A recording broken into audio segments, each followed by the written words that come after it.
Hi hello friends, super കൺമണി സീരിയലിൻ്റെ ഒരു കിടിലൻ എപ്പിസോഡ് വിശേഷങ്ങളിലേക്ക് എല്ലാ കൂട്ടുകാർക്കും സ്വാഗതം. അങ്ങനെ കൃഷിനെ പോലീസ് അറസ്റ്റ് ചെയ്ത് കൊണ്ടുപോകട്ടെ ചെയ്തത്.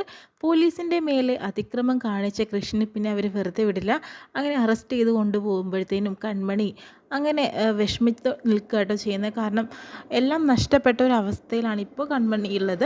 അതിനുശേഷം തന്നെ എല്ലാവരും വിഷമത്തിൽ നിൽക്കുന്ന സമയത്ത് തന്നെ ധനലക്ഷ്മി പറയുന്നുണ്ട്, വരുണിനാണെങ്കിലും തല്ലി ചതച്ച് ഇഞ്ചം പരവാക്കിയിട്ടുണ്ട്. അപ്പോഴത്തേക്കും ധനലക്ഷ്മി പറയുന്നുണ്ട്, ഇവൻ്റെ ദേഹത്ത് ഇനി ഒടിയാൻ എല്ലുകൾ ബാക്കിയില്ലല്ലോ മനോജേട്ടാ എന്ന് ചോദിക്കുന്നു കേട്ടോ. നീ ഒന്നും മിണ്ടാതിരുന്നേ ധനലക്ഷ്മി പറയുന്നു. അതിനുശേഷം തന്നെ വാ ഹോസ്പിറ്റലിൽ കൊണ്ടുപോകാ പറഞ്ഞതിന് ശേഷം നമ്മുടെ വരുണിനെ എല്ലാവരും കൂടി ഹോസ്പിറ്റലിൽ കൊണ്ടുപോകുന്നു. സകല എല്ലുകളും പൊട്ടിയിട്ട് ആൾക്ക് പെനീക്കാനേ വയ്യാണ്ടായി. അതിനുശേഷം തന്നെ അവിടുത്തെ വീണ്ടും നേഴ്സ് പറയുന്നുണ്ട്, അച്ഛനും അമ്മാവനുമാണ് കൂടെ ഉണ്ടായിരുന്നത്.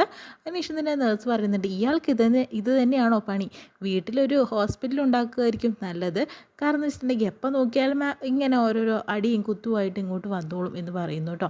അപ്പോഴത്തേനും അമ്മാവൻ പറയുന്നുണ്ട്, ഞാൻ അപ്പോഴേ പറഞ്ഞതാണ് ആ പെണ്ണിനെ കെട്ടണ്ട എന്നുള്ളത്. ഇവൻ അതിൻ്റെ പുറകെ പോയപ്പോൾ എന്തായി? മൂത്തവർ ചൊല്ലുന്ന വാക്ക് എങ്ങനെയെങ്കിലും ഒന്ന് അനുസരിച്ചിട്ട് വേണ്ടേ എന്ന് പറയുന്നു കേട്ടോ. അതിനുശേഷം തന്നെ വരുണിനൊന്നും സംസാരിക്കാനും പറ്റുന്നില്ല. പിന്നീട് കാണിക്കുന്നത് കൃഷിനെയും അതുപോലെ തന്നെ അനിരുദ്ധനെയാണ് കേട്ടോ. അനിരുദ്ധൻ അവിടുത്തെ ഒരു കോൺസ്റ്റബിളിനോട് പറയുന്നുണ്ട്, സകലമാന കേസ് ഇവൻ്റെ പേരിൽ ചാർജ് ചെയ്തോണം, ഇവനെ പുറം ലോകം കാണിക്കരുത് എന്ന രീതിയിലൊക്കെ. അപ്പം മഹിബാൽ അവിടെ എത്തുന്നുണ്ട്, ഞങ്ങളുടെ വക്കീൽ വരുന്നുണ്ട് സാർ, ആ വക്കീലിനൊന്നും കാത്തു നിൽക്കാൻ പറ്റില്ല, ഇവനെ ഞങ്ങൾ റിമാൻഡിൽ ചെയ്യാൻ പോവാണെന്ന രീതിയിലൊക്കെ സംസാരിക്കുന്നു കേട്ടോ. എന്നിട്ട് മഹി നീ പൊയ്ക്കോ, നമുക്ക് പിന്നെ സംസാരിക്കാം എന്ന് പറയുന്നുണ്ട്. അല്ലാത്ത പക്ഷം ആരും തന്നെ അത് ഒന്നിനും സമ്മതിക്കുന്നില്ല കൃഷ്ണനോട് സംസാരിക്കാനൊന്നും. പക്ഷെ മഹിയാണെങ്കിൽ ഇനി എന്ത് ചെയ്യും? റിമാൻഡ് ചെയ്ത് കഴിഞ്ഞിട്ടുണ്ടെങ്കിൽ എങ്ങനെ അവനെ രക്ഷിക്കാൻ സാധിക്കും? വക്കീലിനെ കാണാൻ പോലും അവർ സമ്മതിച്ചില്ലല്ലോ എന്ന രീതിയിലൊക്കെ നേരെ നമ്മുടെ ദേവ്ജിയുടെ അടുത്തേക്ക് തന്നെയാണ് മഹി പോകുന്നത്. പിന്നീട് കൺമണിയുടെ വീട്ടിലാട്ടോ കാണിക്കുന്നത്. ആകെ കരയുന്ന ഒരവസ്ഥയിലാണ്, എല്ലാം നഷ്ടപ്പെട്ടവളെ പോലെ ഇരിക്കുക കേട്ടോ. അങ്ങനെ അമ്മായിമാർ പറയുന്നുണ്ട്, വരുണും പോയി ക്രിസ്സാറും പോയി, ഇനി നമ്മൾ എന്തു ചെയ്യും? നമ്മുടെ ജീവിതം വഴിയാധാരമാവുമോ എന്നുള്ള രീതിയിലൊക്കെ ആലോചിച്ചുകൊണ്ടിരിക്കുന്ന സമയത്താണ് കൺമണിയോട് ദേഷ്യപ്പെട്ട് ധനലക്ഷ്മി വരുന്നുണ്ട് കേട്ടോ. എന്താടി നീ എന്ത് പണിയാണ് കാണിച്ചേ? ആ വരുണിൻ്റെ ജീവിതം തൊലച്ചു, ആ ക്രിസ്സാറിൻ്റെ ജീവിതവും നീ തൊലച്ചു. നീ എല്ലാവരുടെ ജീവിതം ഇല്ലാണ്ടാക്കാൻ പിറന്നവളാണോടി? എന്ത് മനുഷ്യശ്രീയാണ് നീ? എന്ത് കഷ്ടകാലത്തിന് വേണ്ടിയിട്ടാണ് ആ സാറിൻ്റെ ജീവിതങ്ങളും ആ സാറിനെ ഇപ്പോൾ റിമാൻഡ് ചെയ്തോ ആകെ പ്രശ്നത്തിലാക്കിയിരിക്കുകയല്ലേ? അതിനൊരു ജീവിതം ഉള്ളതും കൂടി നീ തകർത്ത് കളഞ്ഞില്ലടി. നീ എന്ത് മനുഷ്യത്തെയാണെന്നൊക്കെ പറയുന്നുണ്ട്. അങ്ങനെ ഗോകുൽ വന്ന് തടയുന്നുണ്ട്. അപ്പം എന്ത് തെറ്റ് ചെയ്തു? ഇനി അപ്പ കുപ്പ എന്ന് പറഞ്ഞിട്ട് ഇവളുടെ പുറകെങ്ങാനും നടന്ന നീ നിൻ്റെ പണി നോക്കി നടന്നു എന്ന രീതിയിലൊക്കെ പറയുന്നുണ്ട്. ഊരടി, ആ സ്വർണ്ണാഭരണങ്ങൾക്ക് ഊരടി എന്ന് പറഞ്ഞിട്ട് കൺമണിയുടെ കയ്യിലെ വളകൾ പിടിച്ച് വാങ്ങാനായിട്ട് ധനലക്ഷ്മി ശ്രമിക്കുമ്പോഴത്തേനും മനോജ് ഇറക്കുന്നുണ്ട്. ധനലക്ഷ്മി എന്ന് പറയുന്നു കേട്ടോ.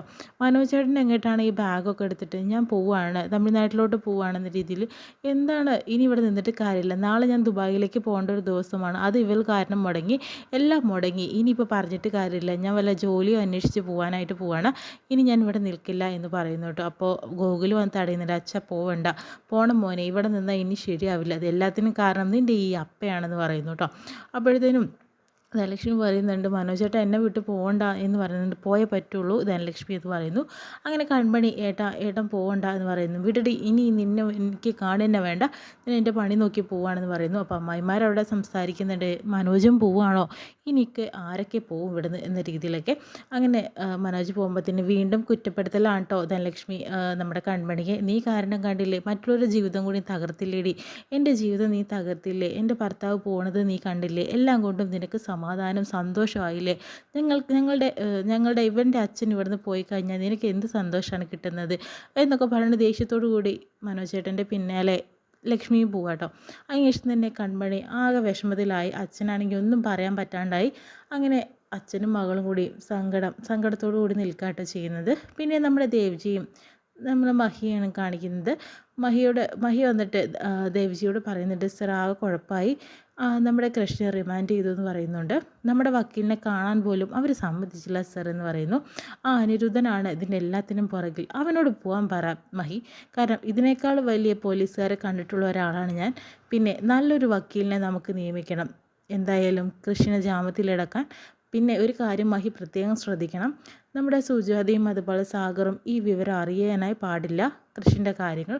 മാത്രമല്ല വീട്ടിലിരിക്കുന്ന ആ മാനസയാണെങ്കിലും ആൻറ്റിയമ്മയാണെങ്കിലും അറിയരുത്. 2 ദിവസത്തിന് കൃഷി എവിടേക്കെങ്കിലും ഒഫീഷ്യലായിട്ട് ടൂർ പോയിരിക്കുകയാണെന്ന് മാത്രം പറഞ്ഞാൽ മതി. ആരും പുറത്തറിയാതെ നീ നോക്കിക്കോണം മഹി എന്ന് പറയുന്നു. ഞാൻ മാക്സിമം നോക്കാം സർ, അവർ പുറത്തിറങ്ങില്ല, കൃഷിനെ നമുക്ക് ഇറക്കാം, അതിന് ഞാൻ ഒരു വഴി കണ്ടിട്ടുണ്ടെന്ന രീതിയിലൊക്കെ നമ്മുടെ ദേവിച്ചി പറയുന്നു കേട്ടോ. അതിനുശേഷം തന്നെ സുമിത്രയും അതുപോലെ തന്നെ ബാലുവിനെയാണ്ടോ സഹദേവൻ വിളിച്ച് സംസാരിക്കുന്നുണ്ട്. മേഡം, ഒരു വെടിക്ക് രണ്ട് പക്ഷി എന്ന് പറഞ്ഞതുപോലെ തന്നെയാണ് ആ കൃഷിനെ ഈ സെല്ലിലേക്ക് കൊണ്ടുവരാൻ തീരുമാനിച്ചിരിക്കുന്നു, റിമാൻഡ് ചെയ്തിരിക്കുകയാണെന്ന രീതിയിൽ സംസാരിക്കുന്നു കേട്ടോ. അവനേത് ആടികൂത്ത് കേസായിട്ടൊക്കെ വന്നിട്ടുള്ളതാണ്. എന്തായാലും ബലരാമൻ്റെ അതേ സെല്ലിൽ തന്നെ കൃഷിനെ ഞാൻ ഇടും എന്ന രീതിയിൽ പറയുന്നുണ്ട്. അത് തന്നെയാണ് വേണ്ടത് സഹദേവ, എന്തായാലും രണ്ടും കൂടി അടിച്ച് പിരിയട്ടെ എന്ന രീതിയിലൊക്കെ പറയുന്നുണ്ട്. സാഗറിനെയാണ് ബലരാമൻ്റെ മുന്നിലേക്ക് ആദ്യം ഇട്ട് കൊടുക്കേണ്ടതെന്നാണ് ഞാൻ ചിന്തിച്ചത്. പക്ഷേ അവരുടെ മകനാണ് നറുക്ക് വീണത്. എന്നാലും സാരമൊന്നുമില്ല, അങ്ങനെ തന്നെ നടക്കട്ടെ എന്ന രീതിയിലൊക്കെ സുമിത്ര പറഞ്ഞു കൊടുക്കുന്നുണ്ട്. അപ്പോഴത്തേനാണ് അവിടെ ഭാഗ്യശ്രീ വരുന്നത് കേട്ടോ.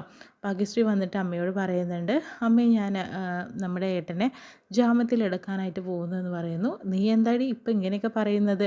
നീയല്ലേ പറഞ്ഞത് തെറ്റ് ചെയ്തവൻ ശിക്ഷ അനുഭവിക്കണം എന്നുള്ളത്? അങ്ങനെ ഞാൻ പറഞ്ഞിരുന്നു. പക്ഷേ ഏട്ടനെ കണ്ടപ്പോഴാണ്, എല്ലാ സത്യങ്ങളും ഞാൻ അറിഞ്ഞപ്പോഴാണ് എനിക്ക് മനസ്സിലായത് എൻ്റെ ഏട്ടനൊരു പാവമാണ്, വേറെ ഏതോ കുടുംബത്തിൽ ജനിക്കേണ്ട ഒരാളാണ്, നമ്മുടെ വീട്ടിലല്ല. മാത്രമല്ല അവിടെ ജനിക്കേണ്ട ആ പാവത്തിനെ നിങ്ങളുടെ മകനായിട്ട് നിങ്ങൾ വളർത്തി, നിങ്ങൾ പറയുന്നത് എന്ത് കാര്യങ്ങളും ഏട്ടൻ അനുസരണയോടുകൂടി ചെയ്തത് പാവത്തിന് ഒന്നും അറിയാതെയാണ്. പക്ഷേ നിങ്ങൾ അവരോട് പ്രതികാരം ചെയ്യുകയാണെന്ന രീതിയിലൊക്കെ പറയുന്നുണ്ട്. ആ ഏട്ടനെ എനിക്ക് പുറത്തിറക്കണം, ഏട്ടനോട് സ്നേഹം കൂടിയിട്ടേ ഉള്ളൂ എനിക്ക് എപ്പോഴും എന്ന രീതിയിൽ ഭാഗ്യശ്രീ പറയുന്നു. അങ്ങനെ ബലരാമനെ ജാമ്യത്തിലെടുക്കാനായിട്ട് ഭാഗ്യശ്രീ പോവാട്ടോ. അങ്ങനെ സഹദേവൻ ബലരാമനോട് പറയുന്നുണ്ട്, എന്താ സർ ഒറ്റയ്ക്കായിട്ട് മുഷിച്ചോ എന്ന് പറയുന്നുണ്ട്. അതങ്ങനെ തന്നെയല്ലേ? അത് സാരമില്ല, എന്തായാലും മുഷിച്ചലൊക്കെ ഇപ്പോൾ മാറ്റും, ഒരാൾ കൂടി വരുന്നുണ്ട് ഇവിടേക്ക് പറയുന്നത്. അതാരാണ്? എന്തിനാ സാർ ഞാൻ പറയുന്നത്, കണ്ട് എന്നെ മനസ്സിലാക്കല്ലേ അതിൻ്റെ ഒരു രസം എന്ന് പറയുന്നു. അങ്ങനെ കൃഷ്ണനെ ആ സെല്ലിലേക്ക് ഇടുന്നു കേട്ടോ. കൃഷ്ണന് ബലരാമനെ കാണുമ്പോഴത്തേനും ആകെ ദേഷ്യം വരികട്ടോ ചെയ്യുന്നത്. ബലരാമനാണെങ്കിൽ കൃഷ്ണനോട് ഒരുപാട് ഇഷ്ടം തോന്നിയിരിക്കുകയാണ് ഇപ്പോൾ. കാരണം എന്ന് വെച്ചിട്ടുണ്ടെങ്കിൽ പകയൊക്കെ മാറിയല്ലോ.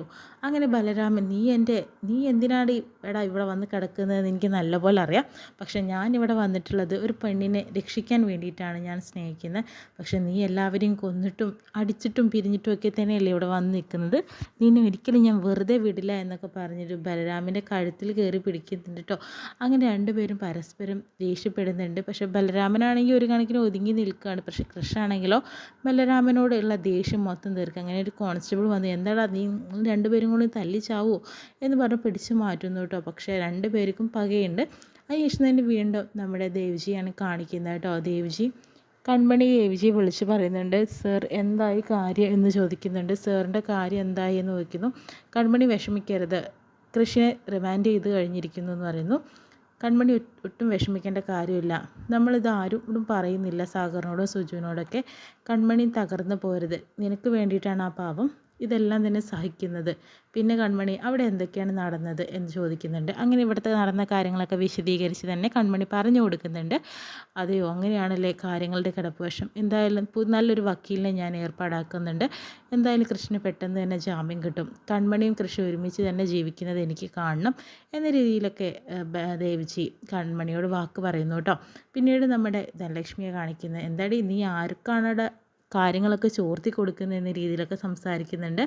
അങ്ങനെ പറയുമ്പോഴത്തേനും കൺമണി ആകെ തകർന്ന് നിൽക്കുക കേട്ടോ ചെയ്യുന്നത്.